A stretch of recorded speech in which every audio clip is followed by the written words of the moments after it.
নমস্কার, আমি অমৃতা। আমার চ্যানেলে আপনাদের স্বাগত। আজ আপনাদের পড়ে শোনাব বিভূতিভূষণ মুখোপাধ্যায়ের লেখা একটি গল্প, রানুর প্রথম ভাগ। আমার ভাইঝি রানুর প্রথম ভাগের গণ্ডি পার হওয়া আর হইয়া উঠিল না। তাহার সহস্রবিধ অন্তরায়ের মধ্যে দুইটি বিশেষ উল্লেখযোগ্য। এক, তাহার প্রকৃতিগত অকালপক্ষ গিন্নিপনা, আর অন্যটি তাহার আকাশচুম্বী উচ্চাকাঙ্ক্ষা। তাহার দৈনিক জীবন প্রণালী লক্ষ্য করিলে মনে হয়, বিধাতা যদি তাহাকে একেবারে তাহার ঠাকুরমার মতো প্রবীণা গৃহিণী এবং কাকার মতো MA ABL করিয়া পাঠাইতেন, তাহা হইলে তাহাকে মানাইতেও ভালো এবং সেও সন্তুষ্ট থাকিত। তাহার 30-40 বৎসর পরবর্তী ভাবী নারীত্ব হঠাৎ কেমন করিয়া 30-40 বৎসর পূর্বে আসিয়া পড়িয়া তাহার ক্ষুদ্র শরীর মনটিতে আর আঁটিয়া উঠিতেছে না। রানুর কার্যকলাপ দেখিলে এইরকমই একটা ধারণা মনে উপস্থিত হয়। প্রথমত, শিশুসুলভ সমস্ত ব্যাপারই তাহার ক্ষুদ্র নাসিকাটি তার ছেলে কুঞ্চিত হইয়া ওঠে। খেলাঘর সে মোটেই বরদাস্ত করিতে পারে না, ফ্রক জামাও না, এমনকি নোলক পড়াও নয়। মুখটা গম্ভীর করিয়া বলে, আমার কি আর ওসবের বয়স আছে মেচকা? বলিতে হয়, না মা, আর কি, 3 কাল গিয়ে 1 কালে ঠেকল। রানু চতুর্থকালের কাল্পনিক দুশ্চিন্তা দুর্ভাবনায় মুখটা অন্ধকার করিয়া বসিয়া থাকে।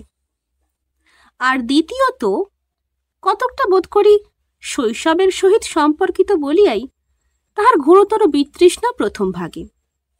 দ্বিতীয় ভাগ হইতে আরম্ভ করিয়া তাহার কাকার আইন পুস্তক পর্যন্ত আর সবগুলি সহিতই তাহার বেশ সৌহার্দ্য আছে এবং তাহাদের সহিতই তাহার দৈনিক জীবনের অর্ধেকটা সময় কাটিয়া যায় বটে, কিন্তু প্রথম ভাগের নামে সমস্ত উৎসাহ একেবারে শিথিল হইয়া আসে। বেচারির মলিন মুখখানি ভাবিয়া মাঝে মাঝে আমি এলাকারই দিই। মনে করি, যাকগে বাপু, মেয়ে নাইবা এখন থেকে বই স্লেট নিয়ে মুখ মুজড়ে রইল, ছেলে হওয়ার পাপটা তো আর করেনি, নেহাতি দরকার বোধ করা যায় আর একটু বড় হোক, তখন দেখা যাবে খুন। এই রকমে দিনগুলো রানুর বেশ যায়। তাহার গিন্নিপনা সতেজে চলিতে থাকে এবং পড়াশোনারও বিষম ধুম পড়িয়া যায়। বাড়ির নানা স্থানের অনেক সব বই হঠাৎ স্থানভ্রষ্ট হইয়া কোথায় যে অদৃশ্য হয়, তাহার খোঁজ দুরহ হইয়া ওঠে এবং উপরের ঘর নিচের ঘর হইতে সময়ে অসময়ে রানুর উঁচু গলায় পড়ার আওয়াজ আসিতে থাকে। ওই কয়জ ফলা ঐক্য, ময়ে আকার, নয় হস্যই, কয়জ ফলা মানিক্য, বা পাখি সব করে রব রাতি পোহাইল, অথবা তাহার রাঙা কাকার আইন মুখস্থ করার ঢঙে হোয়ার অ্যাজ ইট ইজ ইত্যাদি। আমার লাগে ভালো, কিন্তু রানুর স্বাভাবিক স্ফূর্তির এইরকম দিনগুলো বেশি দিন স্থায়ী হইতে পারে না। ভালো লাগে বলিয়াই আমার মতির হঠাৎ পরিবর্তন হইয়া যায় এবং কর্তব্য জ্ঞানটা সমস্ত লঘুতাকে ভ্রুভঙ্গী করিয়া প্রবীণ গুরু মহাশয়ের বেশে আমার মধ্যে জাঁকিয়া বসে। সনাতন যুক্তির সাহায্যে হৃদয়ের সমস্ত দুর্বলতা নিরাকরণ করিয়া গুরুগম্ভীর স্বরে ডাক দিই, রানু। রানু এর স্বরটি বিলক্ষণ চেনে, উত্তর দেয় না। মুখটি কাঁদো কাঁদো করিয়া নিতান্ত অসহায় ভালো মানুষের মতো ধীরে ধীরে আসিয়া মাথা নিচু করিয়া দাঁড়ায়। আমার আওয়াজটা তাহার গলায় যেন একটা ফাঁস পড়াইয়া টানিয়া আনিয়াছে। আমি কর্তব্যবোধে আরো কড়া হইয়া উঠি। সংক্ষেপে বলি, প্রথম ভাগ, যাও।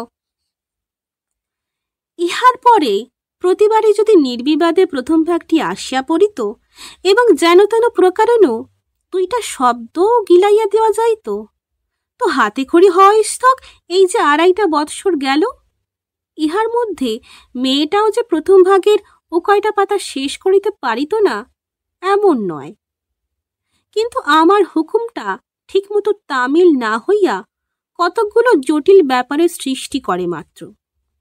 যেমন এরূপ ক্ষেত্রে কোনো কোনো বার 2-3 দিন পর্যন্ত রানুর টিকিটটি আর দেখা যায় না। সে যে কোথায় গেল, কখন আহার করিল, কোথায় শয়ন করিল, তাহার একটা সঠিক খবর পাওয়া যায় না।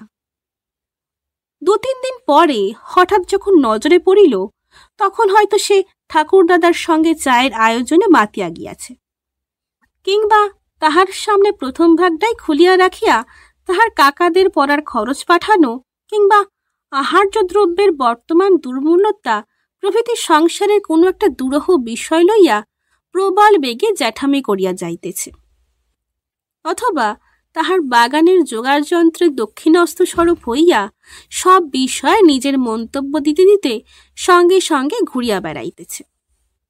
আমার দিকে হয়তো একটু আর চোখে চাইল, বিশেষ কোনো ভয় বা উদ্বেগ নাই। জানে এমন দুর্ভেদ্য দুর্গের মধ্যে আশ্রয় লইয়াছে যেখানে সে কিছুকাল সম্পূর্ণ নির্বিঘ্ন। আমি হয়তো বলিলাম, কই রানু, তোমায় না 3 দিন হলো বই আনতে বলা হয়েছিল? সে আমার দিকে না চাহিয়া বাবার দিকে চায় এবং তিনিই উত্তর দেন, ও হে, সে একটা মহা মুশকিল ব্যাপার হয়েছে। ও বইটা যে কোথায় ফেলেছে। রানু চাপা স্বরে শুধরাইয়া দেয়, ফেলিনি, বলো কে যে চুরি করে নিয়েছে। হ্যাঁ, কে যে চুরি করে নিয়েছে, বেচারি অনেকক্ষণ খুঁজেও। রানু জোগাইয়া দেয়, 3 দিন খুঁজে খুঁজে হয়রান হয়েও। হ্যাঁ, তোমার গিয়ে 3 দিন হয়রান হয়েও শেষে না পেয়ে হাল ছেড়ে। রানু ফিসফিস করিয়া বলিয়া দেয়, হাল ছাড়িনি এখনো। হ্যাঁ, ওর নাম কি, হাল না ছেড়ে ক্রমাগত খুঁজে খুঁজে বেড়াচ্ছে। যা হোক, একখানা বই আজ এনে দিও, কতই বা দাম। রাগ করে বলি, তুই বুঝি এই কাটারি হাতে করে বাগানে বই খুঁজে বেড়াচ্ছিস, লক্ষ্মী ছাড়া মেয়ে? কাতরভাবে বাবা বলেন, আহা, ওকে আর এই সামান্য ব্যাপারের জন্য গালমন্দ করা কেন?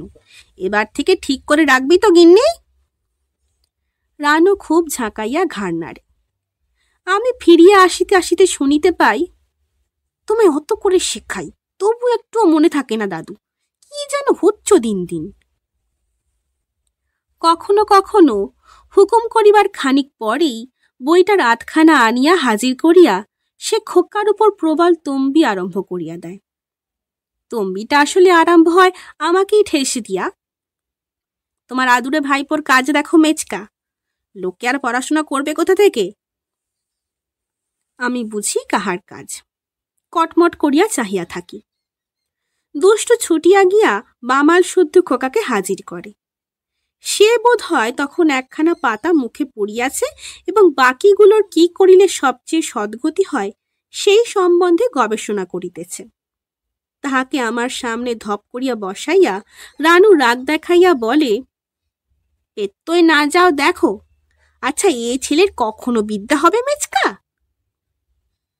আমি তখন হয়তো বলি, ওর কাজ না তুমি নিজে ছিঁড়েছ রানু? ঠিক আগেকার 5খানা পাতা ছেঁড়া। যত বলি তোমায় কিচ্ছু বলবো না, খানতিরিশেক বই তো শেষ হলো। ধরা পড়িয়া লজ্জা ভয় অপমানে নিশ্চল নির্বাক হইয়া এমনভাবে দাঁড়াইয়া থাকে যে নেহাত নৃশংস না হইলে উহার ওপর আর কিছু তাহাকে বলা যায় না। তখনকার মতো শাস্তির কথা ভুলিয়া তাহার মনের গ্লানিটুকু মুছাইয়া দিবার জন্য আমাকে বলিতেই হয়, হ্যাঁ রে দুষ্টু, দিদির বই ছিঁড়ে দিয়েছিস? আর তুমিও তো ওকে একটু আধটু শাসন করবে রানু, ওর আর কতটুকু বুদ্ধি বলো? চাঁদ মুখখানি হইতে মেঘটা সরিয়া গিয়া হাসি ফোটে। তখন আমাদের দুইজনের মধ্য হইতে প্রথম ভাগের ব্যবধানটা একেবারে বিলুপ্ত হইয়া যায় এবং রানু দিব্য সহজভাবে তাহার গিন্নিপোনার ভূমিকা আরম্ভ করিয়া দেয়। এই সময় সে হঠাৎ এত বড় হইয়া যায় যে ছোট ভাইটি হইতে আরম্ভ করিয়া বাপ খুড়া ঠাকুরমা এমনকি ঠাকুরদাদা পর্যন্ত সবাই তাহার কাছে নিতান্ত ক্ষুদ্র এবং স্নেহ ও করুণার পাত্র হইয়া পড়ে। এই রকম একটি প্রথম ভাগ ছেঁড়ার দিনে কথাটা এইভাবে আরম্ভ হইল। কি করে শাসন করব বলো মেচকা? আমার কি নিঃশেষ ফেলবার সময় আছে? খালি কাজ কাজ আর কাজ। হাসি পাইলেও গম্ভীর হইয়া বলিলাম, তা বটে, কত দিকে আর দেখবে? যে দিকটা না দেখেছি সেই দিকেই গোল। এই তো খোকার কাণ্ড চোখেই দেখলে। কেন রে বাপু, রানু ছাড়া আর বাড়িতে কেউ নেই? খাবার বেলা তো অনেকগুলি মুখ, বলো মেচকা। আচ্ছা, কাল তোমার ঝাল তরকারিতে নুন ছিল? বলিলাম, না, একেবারে মুখে দিতে পারিনি। তার হেতু হচ্ছে রানু কাল রান্নাঘরে যেতে পারেনি, ফুরসত ছিল না। এই তো সবার রান্নার ছিরি, আজ আর সেরকম কম হবে না। আমি নিজের হাতে দিয়ে এসেছি নুন। আমার শখের ঝাল তরকারি খাওয়া সম্বন্ধে নিরাশ হইয়া মনের দুঃখ মনে চাপিয়া বলিলাম, তুমি যদি রোজ একবার করে দেখো মা। গলা দুইটি অভিমানে ভারী হইয়া উঠিল। হবার জো নেই মেচকা, রানু হয়েছে বাড়ির আতঙ্ক। ওরে, ওই বুঝি রানু ভাড়ার ঘরে ঢুকছে। রানু বুঝি মেয়েটাকে টেনে দুধ খাওয়াতে বসেছে। দেখ দেখ, তোকে কে এত গিন্নিত করতে বললে বাপু? হ্যাঁ মেচকা, এত বড়টা হলুম, দেখেছ কখনো আমায় গিন্নিত করতে? কখনো এক রত্তিও?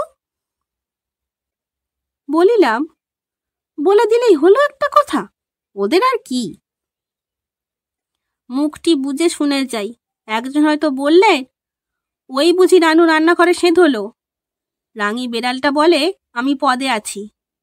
কেউ চেঁচিয়ে উঠলেন, ওরে রানু বুঝি ওর বাপের? আচ্ছা মেচকা, বাবার ফুলদানিটা আমি ভেঙেছি বলে তোমার একটুও বিশ্বাস হয়? এই ঘটনাটা সবচেয়ে নতুন। গিন্নিপনা করিয়া জল বদলাইতে গিয়া রানুই ফুলদানিটা চুরমার করিয়া দিয়াছে। ঘরে আর দ্বিতীয় কেহ ছিল না। আমি বলিলাম, কই, আমি তো মরে গেলেও একথা বিশ্বাস করিতে পারি না। ঠোঁট ফুলাইয়া রানু বলিল, যার ঘটে একটুও বুদ্ধি আছে সে করবে না। আমার কি দরকার মেজকা ফুলদানিতে হাত দেবার? কেন, আমার নিজের পেটথম ভাগ্যি ছিল না যে বাবার ফুলদানি খাটতে যাব? প্রথম ভাগের ওপর দরদ দেখিয়া ভয়ানক হাসি পাইল। হাসি চাপিয়া রাখিয়া বলিলাম, মিছিমিছি দোষ দেওয়া ওদের কেমন একটা রোগ হয়ে পড়েছে। দুষ্ট একটু মুখ নিচু করিয়া রহিল। তাহার পর সুবিধা পাইয়া তাহার সদ্য দোষটুকু সম্পূর্ণরূপে স্খালন করিয়া লইবার জন্য আমার কোলে মুখ গুঁজিয়া আরো অভিমানের সুরে আস্তে আস্তে বলিল, তোমারও এই রোগটা একটু একটু আছে মেচকা, এক্ষুনি বলছিলে। আমি পেটথম ভাগটা ছিঁড়ে এনেছি। মেয়ের কাছে হারিয়া গিয়া হাসিতে হাসিতে তাহার কেশের মধ্যে অঙ্গুলির সঞ্চালন করিতে লাগিলাম। বই হারানো কি ছেঁড়া, পেট কামড়ানো, মাথা ব্যথা, খোকাকে ধরা প্রভৃতি ব্যাপারগুলো যখন অনেক দিন তাহাকে বাঁচাইবার পর নিতান্ত একঘেয়ে এবং শক্তিহীন হইয়া পড়ে, তখন দুই একদিনের জন্য নেহাত বাধ্য হইয়াই রানু বই স্লেট লইয়া হাজির হয়। অবশ্য পড়াশুনো কিছুই হয় না। প্রথমে গল্প জমাইবার চেষ্টা করে। সংসারের উপর কোনো কিছুর জন্য মনটা খিঁচড়াইয়া থাকায় কিংবা অন্য কোনো কারণে যদি সকলের নিজ নিজ কর্তব্য সম্বন্ধে আমার মনটা বেশি সজাগ থাকে, তো ধমক খাইয়া বই খোলে। তাহার পর পড়া আরম্ভ হয়। সেটা রানুর পাঠাভ্যাস কি আমার ধৈর্য, বাৎসল্য, সহিষ্ণুতা প্রভৃতি সদ্গুণের পরীক্ষা, তাহা স্থির করিয়া বলা কঠিন। 2.5 বৎসর গিয়াছে। ইহার মধ্যে রানু অজ আমের পাতা শেষ করিয়া অচল অধমের পাতায় আসিয়া অচলা হইয়া আছে। বই খুলিয়া আমার দিকে চায়, অর্থাৎ বলিয়া দিতে হইবে। আমি প্রায়ই পড়াশোনার অত্যাবশ্যকতা সম্বন্ধে একটি ক্ষুদ্র উপদেশ দিয়ে আরম্ভ করি। আচ্ছা রানু, যদি পড়াশোনা না করো তো বিয়ে হলেই যখন শ্বশুর বাড়ি চলে যাবে, মেজো কাকা কিরকম আছে তাকে কেউ সকালবেলা চা দিয়ে যায় কিনা, নাইবার সময় তেল কাপড় গামছা দিয়ে যায় কিনা, অসুখ হলে মাথায় হাত বুলিয়ে দেয় কিনা কেউ, এসব কি করে খোঁজ নেবে? রানু তাহার মেজ কাকার ভাবি দুর্দশার কথা কল্পনা করিয়া মৌন থাকে, কিন্তু বোধ হয় প্রথম ভাগ পারাবার পার হইবার কোনো সম্ভাবনাই না দেখিয়া বলে, আচ্ছা মেজকা, একেবারে দ্বিতীয় ভাগ পড়লে হয় না? আমায় একটুও বলে দিতে হবে না। এই শোনো না, ওই কয়জ ফলা। রাগিয়া বলি, ওই ডেপমি ছাড়ো দিকিন, ওই জন্যেই তোমার কিছু হয় না। নাও পড়ো। সেদিন কতদূর হয়েছিল? অচল অধম শেষ করেছিলে? রানু নিষ্প্রভভাবে ঘাড় নাড়িয়া জানায়, হ্যাঁ। বলি, পড়ো তাহলে একবার। অচল কথাটির ওপর কচি আঙুলটি দিয়া চুপ করিয়া বসিয়া থাকে। আমার মাথার রক্ত গরম হইয়া উঠিতে থাকে এবং স্নেহ, করুণা প্রভৃতি স্নিগ্ধ চিত্ত প্রবৃত্তিগুলো বাষ্প হইয়া উড়িয়া যাইবার উপক্রম হয়। মেজাজেরই বা আর দোষ দিই কি করিয়া? আজ 1 বৎসর ধরিয়া এই অচল অধম লইয়া কসরত চলিতেছে, এখনো রোজই এই অবস্থা। তবুও ক্রোধ দমন করিয়া গম্ভীরভাবে বলি, ছাই হয়েছে। আচ্ছা বলো, অ চ আর ল, অচল। রানু অয়ের উপর হইতে আঙুলটা না সরাইয়া 3টি অক্ষর পড়িয়া যায়। অধমও ওইভাবেই শেষ হয়, অথচ ঝাড়া 1.5টি বৎসর শুধু অক্ষর চেনায় গিয়েছিল। তখন জিজ্ঞাসা করিতে হয়, কোনটা অ? রানু ভীতভাবে আমার দিকে চাহিয়া আঙুলটি সরাইয়া লয়ের উপর রাখে। ধৈর্যের সূত্রটা তখনও ধরিয়া থাকি। বলি,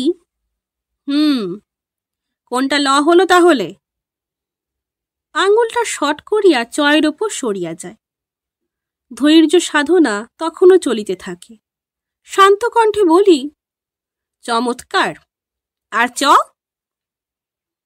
খানিকক্ষণ স্থিরভাবে বইয়ের দিকে চাহিয়া থাকে, তারপর বলে, চ চ নেই মেচকা।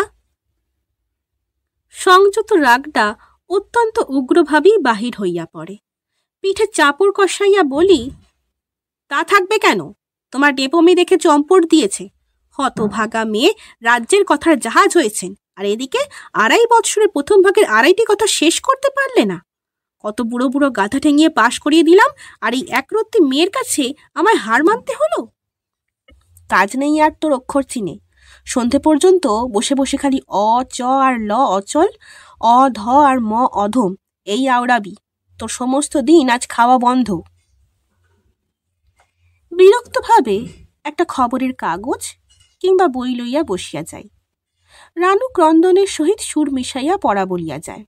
বলি বটে সন্ধ্যা পর্যন্ত পড়িতে হইবে, কিন্তু চরটা বসিয়ায় নিশ্চিন্ত হইয়া যায় যে সেদিনকার পড়া ওই পর্যন্ত।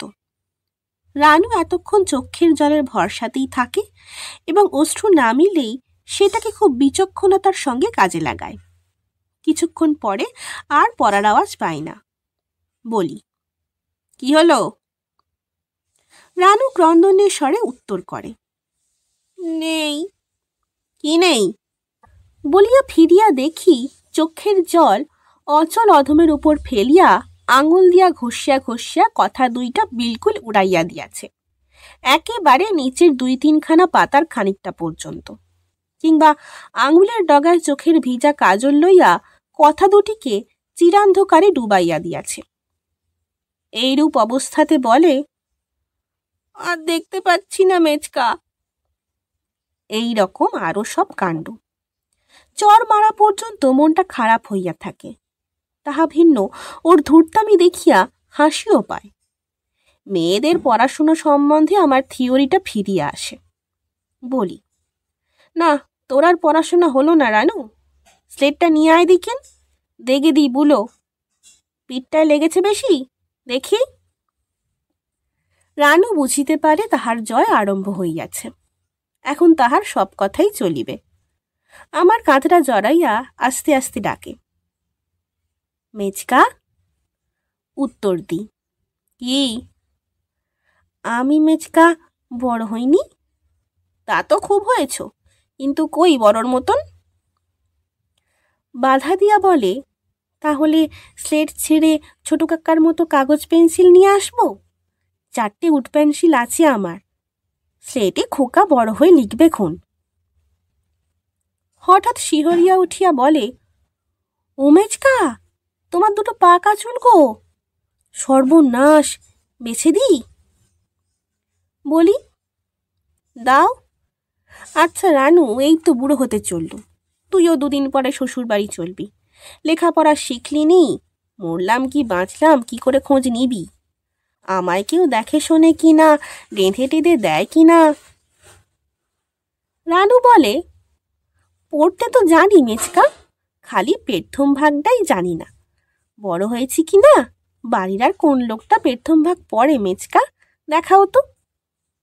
দাদা ওদিকে ধর্ম সম্বন্ধে খুব লিবারেল মতের লোক ছিলেন, অর্থাৎ হিন্দু ধর্ম সম্বন্ধে অজ্ঞতাটা যেমন গভীর করিয়া রাখিয়াছিলেন, খ্রিস্ট এবং কবেকার জরাজীর্ণ জুরুস্থানীয়বাদ সম্বন্ধে জ্ঞানটা সেইরূপ উচ্চ ছিল। দরকার হইলে বাইবেল হইতে সুদীর্ঘ কোটেশন তুলিয়া সকলকে চমৎকৃত করিয়া দিতে পারিতেন, এবং দরকার না হইলেও যখন একধার হইতে সমস্ত ধর্মমত সম্বন্ধে সুতীব্র সমালোচনা করিয়া ধর্মমত মাত্রেরই অসারতা সম্বন্ধে অধার্মিক ভাষার ভুরি ভুরি প্রমাণ দিয়া যাইতেন, তখন ভক্তদের বলিতে হইত, হ্যাঁ, এখানে খাতির চলবে না বাবা, যার নাম শশাঙ্ক মুখুজ্জে। দাদা বলিতেন, না, গোঁড়ামিকে আমি প্রশ্রয় দিতে মোটেই রাজি নয়। প্রায় সব ধর্মবাদকেই তিনি গোঁড়ামি নামে অভিহিত করিতেন এবং গালাগাল না দেওয়াকে কহিতেন প্রশ্রয় দেওয়া। সেই দাদা এখন একেবারে অন্য মানুষ। ত্রিসন্ধ্যা না করিয়া জল খান না, এবং জলের অতিরিক্ত যে বেশি কিছু খান বলিয়াই বোধ হয় না। পূজা পাঠ হোম লইয়াই আছেন, এবং বাক ও কর্মের সুচিতা সম্বন্ধে এমন একটা গেল গেল ভাব যে আমাদের তো প্রাণ যায় যায় হইয়া উঠিয়াছে। ভক্তেরা বলে, ওরকম হবে তো জানা কথাই, এই হচ্ছে স্বাভাবিক বিবর্তন, এ একেবারে খাঁটি জিনিস দাঁড়িয়েছে। সকলের চেয়ে চিন্তার বিষয় হইয়াছে যে এই অসহায় লাঞ্ছিত হিন্দু ধর্মের জন্য একটা বড় রকম ত্যাগ স্বীকার করিবার নিমিত্ত দাদা নিরতিশয় ব্যাকুল হইয়া উঠিলেন, এবং হাতের কাছে আর তেমন কিছু আপাতত না পাওয়ায় ঝোঁকটা গিয়ে পড়িয়াছে ছোট কন্যাটির উপর। একদিন বলিলেন, ওহে শৈলেন, একটা কথা ভাবছি। ভাবছি বলি কেন, একরকম স্থিরই করে ফেলেছি। মুখে গম্ভীর তেজস্বিতার ভাব দেখিয়া সভয়ে প্রশ্ন করিলাম, কি দাদা? গৌরী দান করব স্থির করেছি। তোমার রানুর কত বয়স হলো? বয়স না বলিয়া বিস্মিতভাবে বলিলাম, সে কি দাদা, এ যুগে? দাদা সংযত অথচ দৃঢ় কণ্ঠে বলিলেন, যুগের এ আর সে নেই শৈলেন, ওইখানেই তোমরা ভুল করো। কাল এক অনন্তব্যাপী অখণ্ড সত্তা, এবং যে শুদ্ধ সনাতন ধর্ম সেই কালকে। একটু অস্থির হইয়া বলিলাম, কিন্তু দাদা, ও যে এখনো দুগ্ধপোষ্য শিশু। দাদা বলিলেন, এবং শিশুই থাকবেও যতদিন তোমরা বিবাহ বন্ধনের দ্বারা ওর আত্মার সংস্কার ও পূর্ণ বিকাশের অবসর করে না দিচ্ছ। এটা তোমায় বোঝাতে হলে আগে আমাদের শাস্ত্রকাররা। অসহিষ্ণুভাবে বলিলাম, সে তো বুঝলাম, কিন্তু ওর তো এই সবে 8 বছর পেরুলো দাদা। ওর শরীরই বা কতটুকু, আর তার মধ্যে ওর আত্মাই বা কোথায়, তা তো বুঝতে পারি না। আমার কথা হচ্ছে। দাদা সেদিকে মন না দিয়া নিরাশভাবে বলিলেন, 8 বৎসর পেরিয়ে গেছে? তাহলে আর কই হলো শৈলেন? মনু বলেছেন, অষ্টবর্ষ ভবেদ গৌরী, নববর্ষে তো রোহিণী। জানি অত বড় পুণ্যকর্ম কি আমার হাত দিয়ে সমাধান হবে? ছোটটার বয়স কত হলো? রানুর ছোট রেখা 5 বৎসরের। দাদা বয়স শুনিয়া মুখটা কুঞ্চিত করিয়া একটু মৌন রহিলেন। 5 বৎসরের কন্যাদানের জন্য কোনো একটা পুণ্যফলের ব্যবস্থা না করিয়া যাওয়ার জন্য মনুর উপরই চটিলেন, কিংবা অত পিছাইয়া জন্ম লইবার জন্য রেখার ওপরই বিরক্ত হইলেন, বুঝিতে পারিলাম না। কিছুক্ষণ নীরব থাকিয়া একটি দীর্ঘশ্বাস ফেলিয়া সে স্থান ত্যাগ করিলেন। আমিও আমার রুদ্ধশ্বাসটা মোচন করিলাম। মনে মনে কহিলাম, যাক, মেয়েটার একটা ফাঁড়া গেল। 2 দিন পরে দাদা ডাকিয়া পাঠাইলেন। উপস্থিত হইলে বলিলেন, আমি ও সমস্যাটুকুর একরকম সমাধান করে ফেলেছি শৈলেন, অর্থাৎ তোমার রানুর বিবাহের কথাটা আর কি। ভেবে দেখলাম যুগ ধর্মটা একটু বজায় রেখে চলাই ভালো বই কি। আমি হাঁপ ছাড়িয়া বাঁচিলাম। হর্ষের সহিত বলিলাম, নিশ্চয়ই শিক্ষিত সমাজে কোথায় 16-17 বছরে বিবাহ চলছে দাদা। এই সময় একটা কচি মেয়েকে, যার 9 বছরও পুরো হয়নি, তা ভিন্ন খাটো গড়ন বলে। ঝাঁটা মারো তোমার শিক্ষিত সমাজকে, আমি সে কথা বলছি না। বলছিলাম যে যদি এই সময় রানুর বিয়ে দিই তা মন্দ কি? বেশ তো, যুগধর্মটাও বজায় রইল, অথচ ওদিকে গৌরীদানেরও খুব কাছাকাছি রইল। ক্ষতি কি? এটা হবে যাকে বলতে পারো মডিফাইড গৌরীদান আর কি। আমি একেবারে থ হইয়া গেলাম। কি করিয়া যে দাদাকে বুঝাইব কিছুই ঠিক করিয়া উঠিতে পারিলাম না। দাদা বলিলেন, পণ্ডিত মহাশয়েরও মত আছে। তিনি অনেক ঘাঁটাঘাঁটি করে দেখে বললেন, কলিতে এইটি গৌরীদানের সমফলপ্রসূ হবে। আমি দুঃখ ও রাগ মিটাইবার একটা আধার পাইয়া একটু উষ্মার সহিত বলিলাম, পণ্ডিত মশাই তাহলে একটা নীচ মিথ্যা কথা আপনাকে বলেছেন দাদা।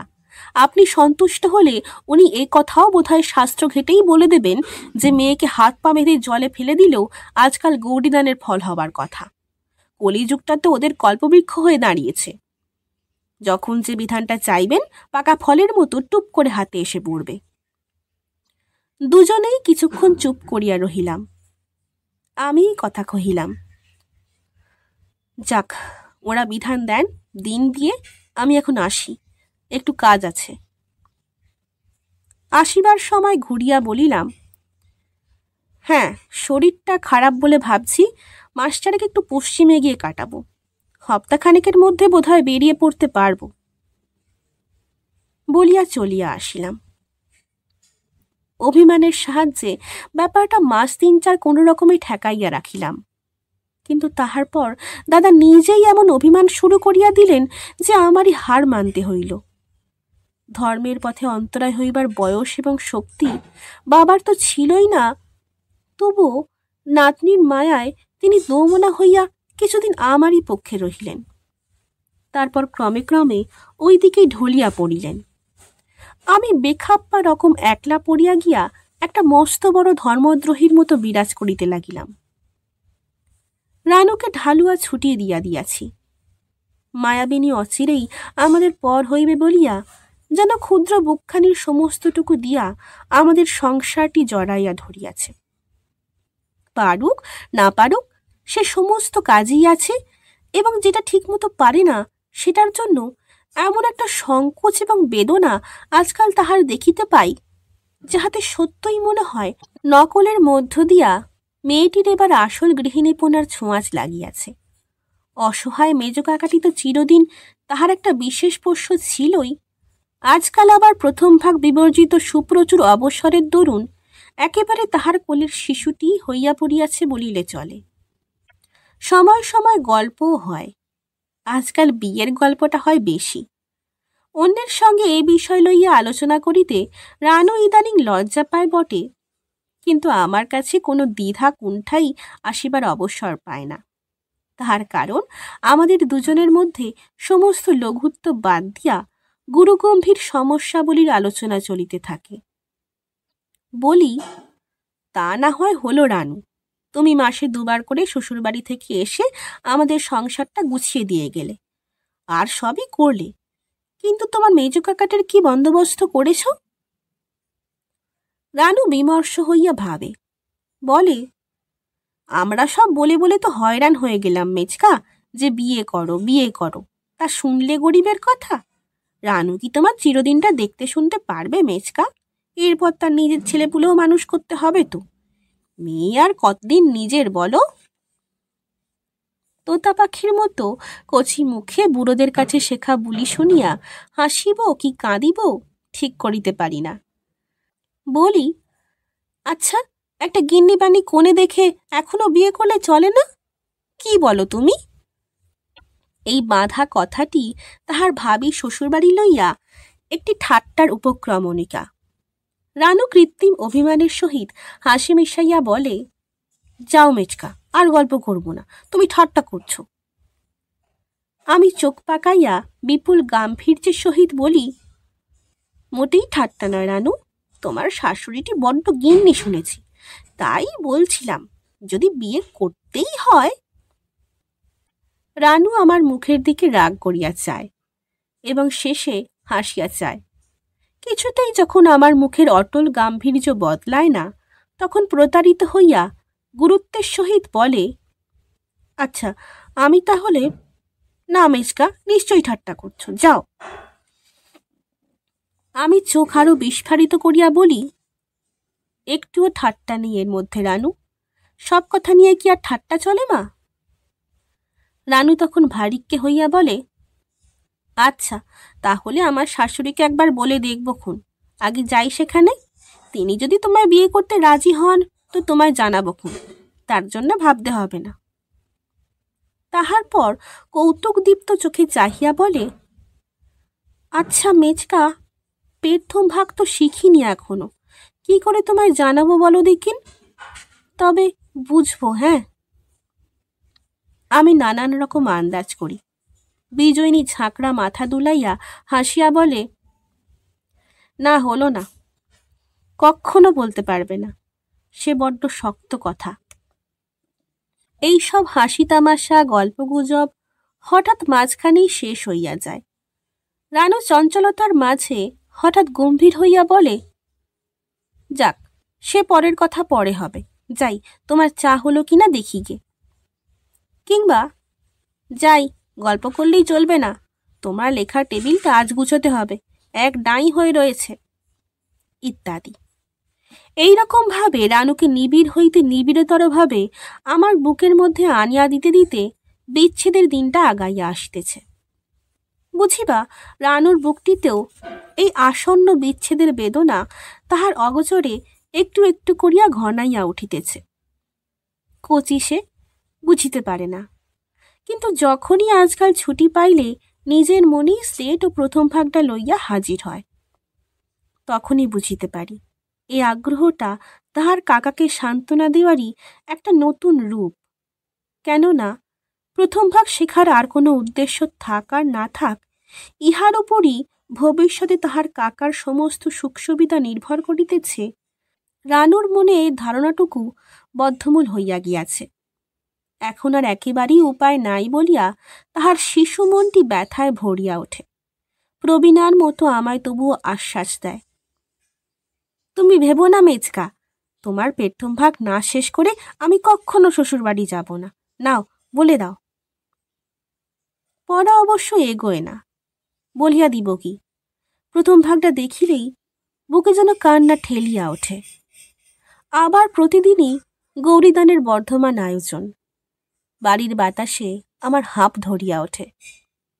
এক একদিন মেয়েটাকে বুকে চাপিয়া ধরি, বলি, আমাদের কোন দোষে তুই এত শিগগির পর হতে চললি রানু?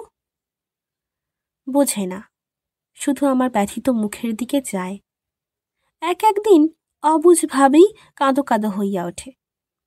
এক একদিন জোর গলায় প্রতিজ্ঞা করিয়া বসে, তোমার কষ্ট হয়তো, বিয়ে এখন করবই না মেচকা, বাবাকে বুঝিয়ে বলবো খন। একদিন এই রকম প্রতিজ্ঞার মাঝখানেই সানাইয়ের করুণ সুর বাতাসে ক্রন্দনের লহর তুলিয়া বাজিয়া উঠিল। রানু কুণ্ঠিত আনন্দে আমার মুখের দিকে চাহিয়া হঠাৎ কি রকম হইয়া গিয়া মুখটা নিচু করিল। বোধ করি তাহার মেজ কাকার মুখে বিষাদের ছায়াটা নিতান্তই নিবিড় হইয়া তখন ফুটিয়া উঠিয়াছিল। গৌরীদান শেষ হইয়া গিয়াছে। আমাদের গৌরীর আজ বিদায়ের দিন। আমি শুভকর্মে যোগদান করিয়া পুণ্য সঞ্চয় করিতে পারি নাই। এ বাড়ি সে বাড়ি করিয়া বেড়াইয়াছি। বিদায়ের সময় বরবধূকে আশীর্বাদ করিতে আসিলাম। দীপ্ত শ্রী কিশোর বরের পাশে পট্টবস্ত্র ও অলঙ্কার পরা মালাচন্দনের চর্চিত রানুকে দেখিয়া আমার তপ্ত চক্ষু দুইটা জুড়িয়া গেল।